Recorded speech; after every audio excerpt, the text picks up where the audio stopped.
Pernah tidak kamu ngerasa kok harga barang makin lama makin mahal? Ingat saat kecil, kita memiliki uang 10.000 bisa membeli ice cream. Tapi sekarang harga ice cream sudah mencapai Rp10.000 hingga Rp20.000. Faktanya, harga barang emang makin lama makin mahal. Bahkan untuk harga barang kebutuhan pokok seperti beras, telur, dan lainnya. Menurut data statistik, harga rata-rata beras di Juli tahun 2015 itu sebesar Rp10.000. Sedangkan rata-rata harga beras di Juli tahun 2025 adalah Rp14.000 per kilonya. Sebenarnya, apa sih yang terjadi? Kenapa bisa harga-harga selalu naik? Nah, pada video kali ini kita akan membahas tentang kenaikan harga barang yang kita alami. Dalam ekonomi, kejadian ini disebut inflasi.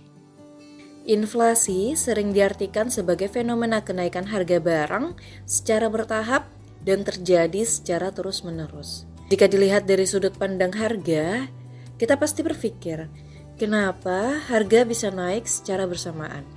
Apa para pedagang diam-diam bekerja sama untuk menaikkan harga jualnya? Sebenarnya, fenomena ini terjadi secara natural karena ada perubahan di beberapa komponen perputaran ekonomi. Selain berkaitan dengan kenaikan harga, inflasi juga dapat diartikan sebagai penurunan dari nilai mata uang. Misalnya nih, barang atau jasa yang dapat kita beli dengan uang 10.000 di tahun 2015 itu tidak sama dengan apa yang kita dapatkan di tahun 2025 dengan jumlah uang yang sama. Inflasi biasanya dinyatakan dalam bentuk persentase. Di Indonesia sendiri, data inflasi dipublikasikan oleh Badan Pusat Statistik atau BPS. Jadi, BPS akan mengawasi pergerakan harga barang dan jasa setiap bulannya. Masyarakat dapat melihat angka inflasi yang telah dipublikasikan oleh BPS di website Badan Pusat Statistik. Misalnya nih, pada bulan Desember tahun 2022, tingkat inflasi berada di angka 5,51%. Artinya, secara rata-rata ada kenaikan harga sebesar 5,51% untuk barang dan jasa di Indonesia pada tahun 2022. Sekarang kita akan membahas apa sih yang menyebabkan terjadinya inflasi. Dalam ekonomi, penyebab inflasi bisa disebabkan oleh berbagai macam faktor. Faktor yang pertama adalah demand dan supply. Demand adalah permintaan, sementara supply adalah penawaran. Ini merupakan prinsip klasik dari ekonomi. Simpelnya gini, jika banyak orang yang mau satu barang tertentu, tapi jumlah barangnya terbatas, maka harganya akan cenderung naik. Sebaliknya, jika permintaan barang sedikit, sedangkan jumlah barang yang tersedia banyak, maka harga barang akan turun. Apa sih yang menyebabkan permintaan barang bisa meningkat? Ada banyak faktornya. Misalnya, pendapatan masyarakat bertambah, jumlah penduduk yang bertambah, juga selera masyarakat yang berubah. Misalnya saat musim Korea, segala permintaan barang yang identik dengan Korea akan meningkat, mulai dari fashion, makanan, hingga barang lainnya. Faktor selanjutnya adalah peningkatan biaya produksi. Barang-barang yang kita kenakan pastinya diproduksi oleh perusahaan atau rumah produksi. Nah, dalam proses produksi, tentunya produsen akan mengeluarkan biaya produksi untuk membeli bahan baku, membayar upah pekerja, untuk membeli mesin produksi, sampai bahan bakar. Misalnya nih, tepat pada 3 September tahun 2022, sempat ada kenaikan bahan bakar minyak yang tadinya hanya 7 ribuan per liter, naik menjadi 10 ribu per liternya. Nah, mungkin kamu mikir, bensin doang kok yang naik? Tapi jangan salah, bahan bakar minyak memiliki peran yang sangat besar dalam perputaran roda ekonomi. Bahan bakar minyak menjadi rantai distribusi barang di seluruh Indonesia. Coba kamu bayangin, Ada satu perusahaan penjual pakaian. Harga bahan baku seperti benang dan kain mengalami kenaikan karena biaya distribusinya naik akibat kenaikan bahan bakar minyak. Berarti, produsen pakaian juga harus mengeluarkan biaya lebih dan pada akhirnya harga produksinya juga ikut naik. Masalahnya, kenaikan bahan bakar minyak berdampak pada perusahaan kecil hingga perusahaan besar. Contohnya, biaya tenaga kerja. Hal ini berkaitan dengan upah minimum regional atau UMR. Kalau UMR-nya naik, maka perusahaan akan mengeluarkan budget lebih untuk menggaji karyawan. Maka biaya produksi dari sisi tenaga kerja akan naik, sehingga perusahaan akan menaikkan harga barangnya untuk menutupi biaya produksinya. Selanjutnya, faktor jumlah uang yang beredar. Menjelang hari raya Lebaran, para pegawai umumnya akan mendapatkan THR atau mendapatkan ekstra pendapatan. Nah, otomatis pendapatan masyarakat lebih banyak pada bulan tersebut. Ketika masyarakat punya lebih banyak uang, maka daya beli masyarakat akan meningkat.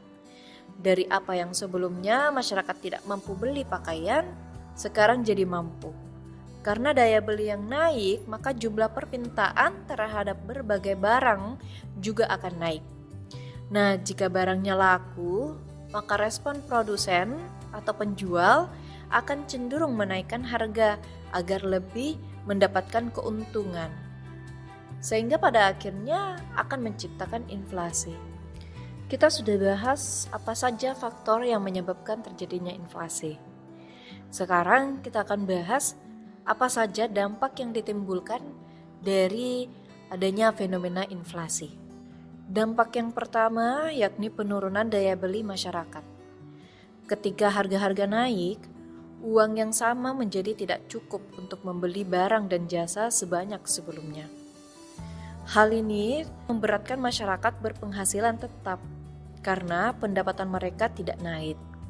Akibatnya, standar hidup menurun dan masyarakat terpaksa mengurangi konsumsi bahkan untuk kebutuhan pokok. Dampak yang kedua yakni ketidakpastian ekonomi dan investasi menurun.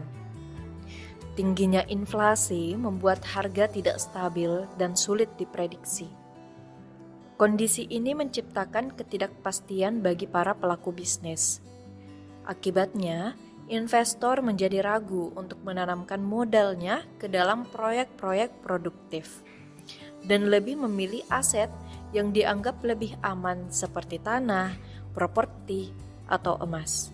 Hal ini dapat menghambat pertumbuhan ekonomi.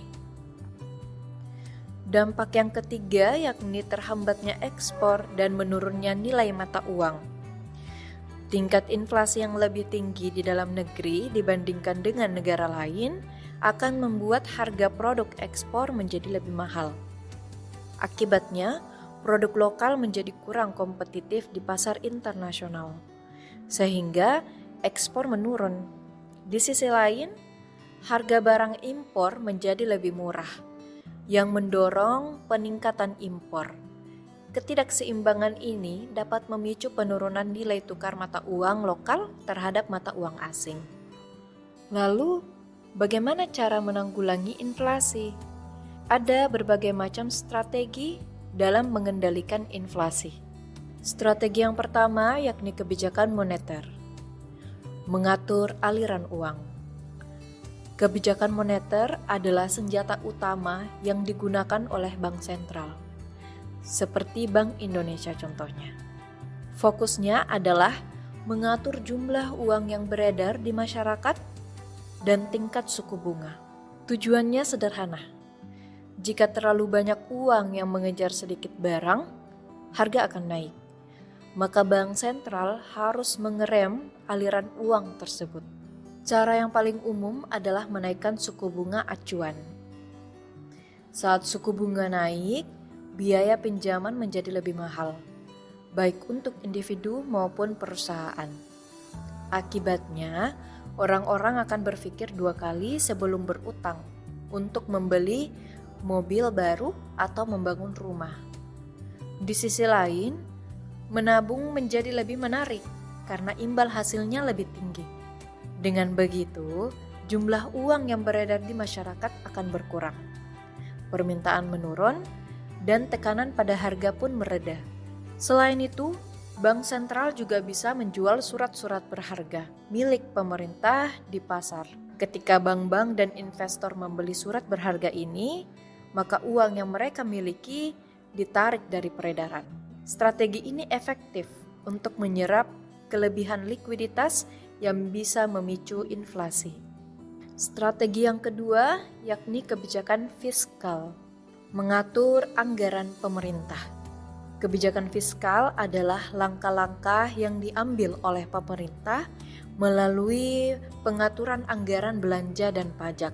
Tujuannya adalah mengurangi pengeluaran total di masyarakat. Pemerintah bisa mengurangi pengeluaran publik. Misalnya, dengan menunda atau memangkas proyek-proyek pembangunan yang tidak terlalu mendesak. Dengan begitu, uang yang seharusnya dibelanjakan pemerintah tidak mengalir ke pasar sehingga permintaan agregat berkurang. Strategi lain adalah menaikkan pajak. Saat pemerintah menaikkan tarif pajak, pendapatan bersih masyarakat akan berkurang. Dengan uang yang lebih sedikit, masyarakat akan mengurangi belanja mereka. Penurunan daya beli ini secara tidak langsung membantu menekan inflasi karena permintaan barang dan jasa menjadi lebih rendah. Pada intinya, kedua strategi ini bekerja bersama-sama. Kebijakan moneter mengatur sisi keuangan, sementara kebijakan fiskal mengendalikan sisi anggaran dan belanja negara. Kombinasi yang tepat dari kedua strategi ini sangat penting untuk memastikan inflasi tetap terkendali dan perekonomian tumbuh secara stabil.